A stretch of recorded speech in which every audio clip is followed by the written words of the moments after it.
Welcome to the Deep Dive. This is the show where we take source material, yours sometimes, and really try to unearth the most important nuggets of knowledge and insight. Today, we're plunging into a really singular text. It's called That, which is a book on the absolute Aiken. And our mission for this deep dive is basically to pull out the core ideas from this very unique book. It offers a pretty radical philosophical perspective on reality, on God, or what many might call God, and even on our own identity. It's definitely designed to challenge assumptions, our everyday assumptions, really. It presents a very different way of looking at the world, aiming to give you, the listener, a kind of shortcut to understanding this powerful stance. It really is unique. This material, it kind of cuts through conventional thinking. It really demands a fresh look at almost everything we take for granted is real. Yeah. It's a fascinating exploration, I think, of what it means to be truly well-informed about a perspective that's deeply countercultural to so many of our ingrained beliefs. God is all. Duality is folly. Okay, so let's try and unpack this. The very first concept this source hints us with is quite a bombshell. It's this idea that what we perceive as duality, Yeah. the constant existence of opposites, is actually our undoing. That's a pretty strong way to start. It is strong. And what's fascinating here is how the source defines this law of opposites. It says, for every positive, there's a negative. For every push forward, there's a counter push for every right or wrong. But then it immediately frames this not as freedom, no, but as a choice of bondage. It says, never liberty, never freedom from choice, duality. So the very act of choosing between opposites is seen as well as a trap. Right, a form of bondage. And it goes further, doesn't it? Suggesting that in truth, with a capital T, contradictions just can't exist. It uses those vivid examples like a pure fountain does not bring forth both sweet and bitter water, and one cannot serve two masters. Mm-hmm. This really drives home the point that if God is all, as the source puts it, again with a capital A, then logically there can be nothing beside. There's just no room for anything else. Exactly. And if we connect that to the bigger picture, it means acknowledging things like evil as if it were present or real or even capable of maliciously negating good, or God is not just unwise, but according to this text, it dishonors God infinite intelligence. Which, of course, raises a huge question for us, right? If there's only God and God is truly all-inclusive, what does that mean for all the stuff we call not good or evil in our experience? Where does that fit in? Or rather, doesn't it fit in? Your true self and the world's true nature. That is a massive question. And the source dives right into what this means for us, for you, and for our world. It gives a profoundly different take on who you are. It argues you are not human or man. You are mind, consciousness, individually present and holy throughout. And it's important, like you said, that mind here means something bigger, divine consciousness, right? Not just our personal thoughts. Exactly. It's a capital M mind. And this means, the source says, stepping away from what it kind of useless contemplation and misidentification of yourself as just a personal finite mind. Yourself, it says, is infinite divine. There's nothing at all finite about it. No contrary, reversed, or perverse identity, state, or condition. It's all about seeing yourself as you already spiritually is. It's a recognition, not a becoming. A recognition now.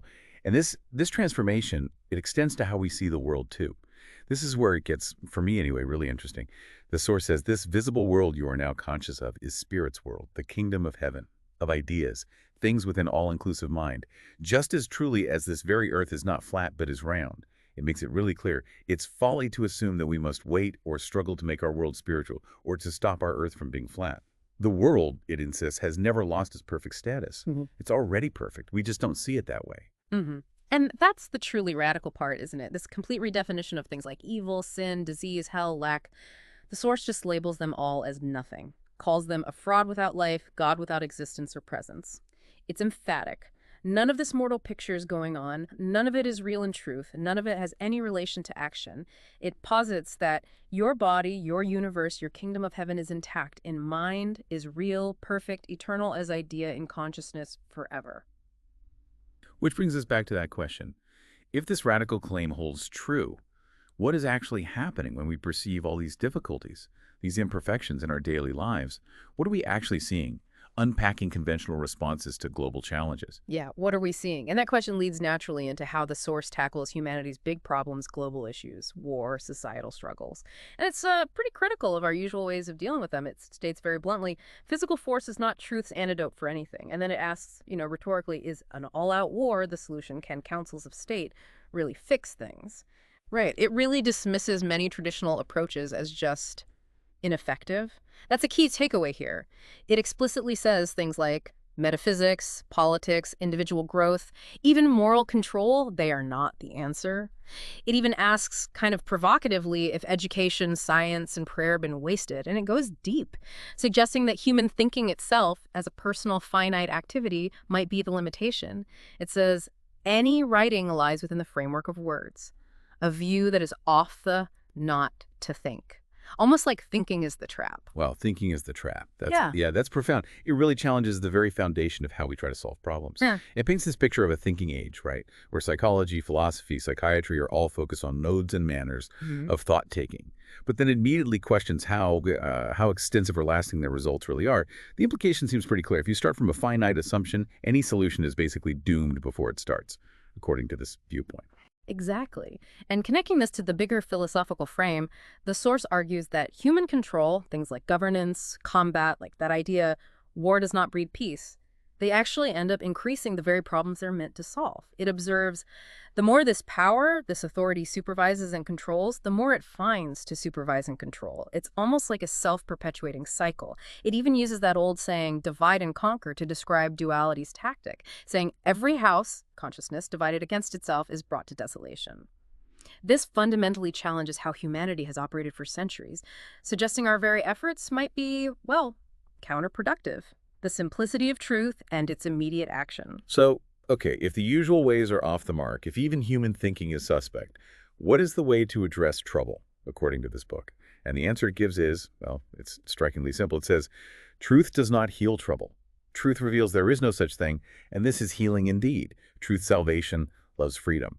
So it's not about fixing something broken. Right. It's about realizing there was nothing broken in the first place. That's the core idea. This perspective means that to probe into the cause of trouble is not the way to constant harmony. It's not about analysis of the problem. It uses that great analogy. One would not study darkness to discover the nature or secure the benefit of light. Darkness, it says, is simply the absence of light. Sure. So focusing on the problem, trying to understand its cause from within the problem's framework, is like studying absence. You just turn towards the light, towards truth. Turn towards the light. So when a doubt or a difficulty pops up, the source gives this very direct approach. Just the concise, absolute awareness of what is, that infinite mind is the soul, consciousness individually identified, right here is the whole of me, the I that I am. That awareness alone is enough. Enough to see that anything contrary, any problem is without authority, validity, reality, authenticity.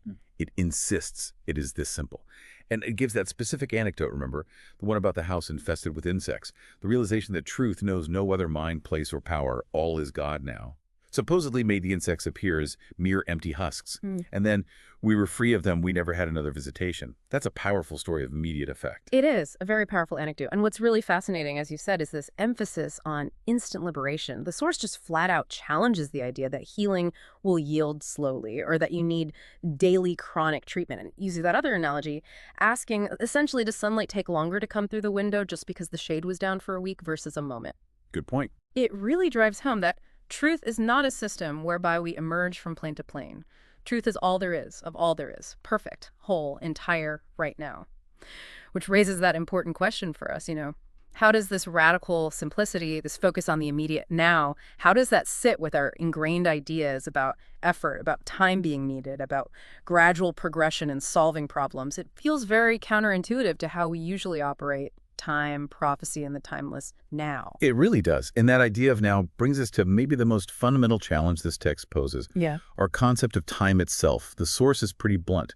Any human sense is fatal. No one as a human can escape time, destiny, death, because it claims time is the sole dwelling place of mortal creation. It even quotes Revelation saying there should be time no longer. It's a stark statement, isn't it? And what's really striking is the assertion that any form of prophecy is finite.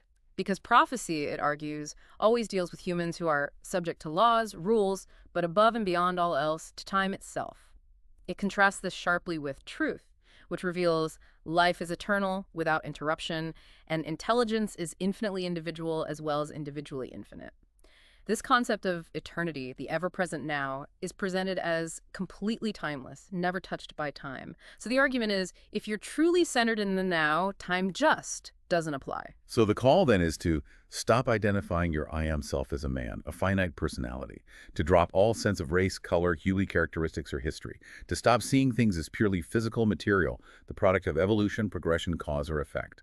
Because, it highlights, time is the very essence of finite dimensions. Nothingness. It's like saying our whole sense of self and history is built on, well, on nothing substantial according to this view. Exactly. And if we pull that thread further, the source suggests that because of this timeless reality, truth does not leave your universe at the mercy of belief, disease, or cataclysm.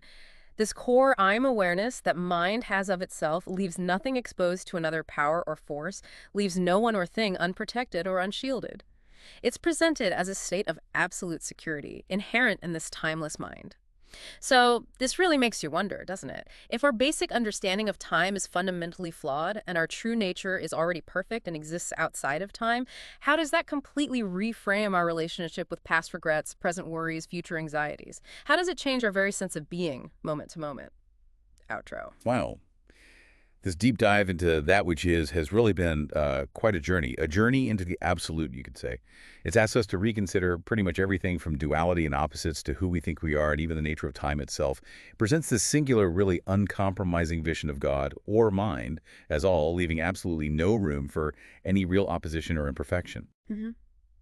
We've really explored how this text challenges us, pushes us to reevaluate what we consider real about our bodies, our world, even our biggest problems, suggesting that real harmony, real peace, it doesn't come from fighting error, but from fundamentally recognizing truth, this all-encompassing perfection, as the only reality there is. So as you, our listener, reflect on this, maybe chew on this provocative thought for your own exploration, if, as this source insists, truth reveals there is no such thing as actual trouble and God is all, then what is it truly that we are seeing and reacting to when we perceive all those problems and struggles in the world and even within ourselves? What is that experience if not reality?